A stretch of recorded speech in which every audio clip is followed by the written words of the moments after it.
Chiropractic actually parallels dentistry in that with dentistry, it's a preventative care mode for the oral cavity, the teeth, mouth region.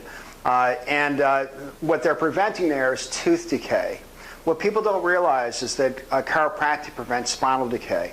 With teeth, the decay occurs because of bacterial damage. With the spine, the decay occurs as a result of trauma. There's two types of trauma that occur within the body. There's the falls and injuries that everybody's familiar with, which send us to the emergency room or not. But then there's also the slow, gradual postural damage that occurs, slouched posture, one-sided activities, either sports or work activities, which actually cause problems over the time in the way of spinal deformity. So chiropractic addresses the areas of the spine which have become damaged by trauma in a way where there's rigidity that is built up within the spinal structure, as well as distortion away from the midline of the body. Any area of asymmetry and spinal rigidity causes a decrease in the blood supply to the vital nerve tissue that flows out from the spinal structure to the rest of the body. You have 31 pairs of spinal nerves which exit out from the base of the skull all the way down through the tailbone.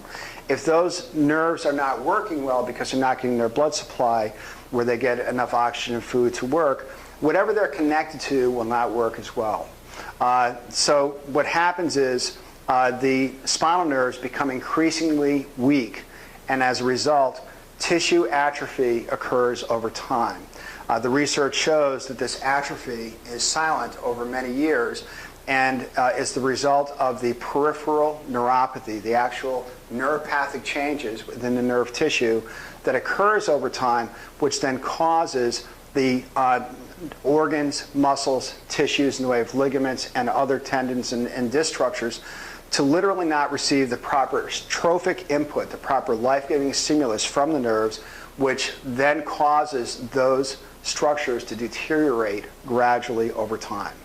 Once the person actually reaches the point where their body can no longer cope with the level of deterioration, either due to a quick onset accident such as a motor vehicle accident where there's sudden tissue changes, or where there's been enough slow, progressive, gradual change which causes the tissues to go to a state of failure, that's when symptoms first emerge.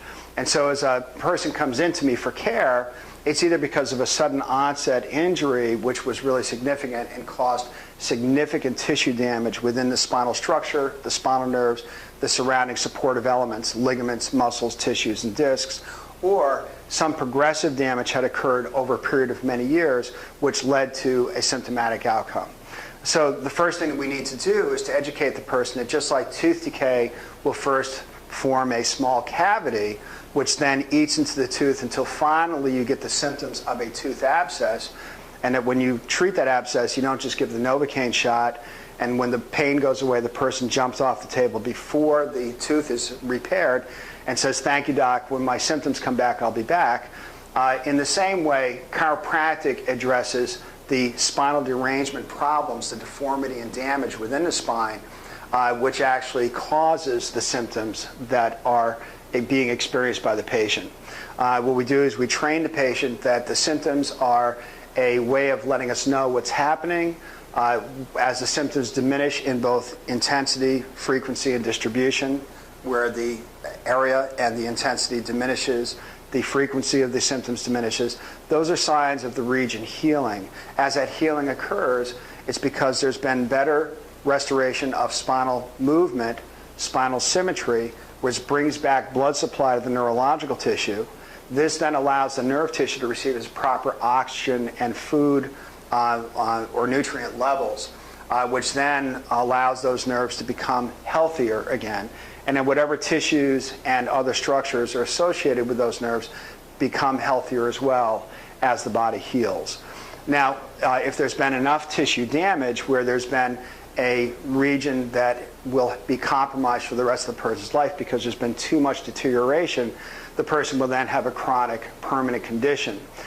Many times, though, conditions can be resolved to the point where the individual has total resolution of their symptoms as we correct the underlying damage. Now, there's two approaches that we use as chiropractors. to actually address those forms of spinal damage. The research shows that a combination of what's called passive manipulation, where you're passively adjusting the spine through gentle means, where you're releasing tension on the nervous system by bringing back fluid movement within the spine as we adjust the spine and recreate motion, combined with active care awarenesses, disciplines, and exercises that we give to you to correct postural damage, to allow you to understand how to activate your body correctly so that your body is actually much more insulated from injury as a result. The body actually is made to be activated correctly as an evolutionary necessity. Our hunter-gatherer forebears had to chop wood, carry water, make the hunt, do whatever they needed to do to survive. But in that survival mode, they had to use their bodies to be able to do all those things. And they also knew that it was important to activate their body correctly and keep it healthy for their survival chances to be increased. In our modern soft culture, most people can slouch and slump and gain weight and actually be aerobically unhealthy, unfit, muscularly untoned, and still survive and live a healthy, or live a full life, I should say.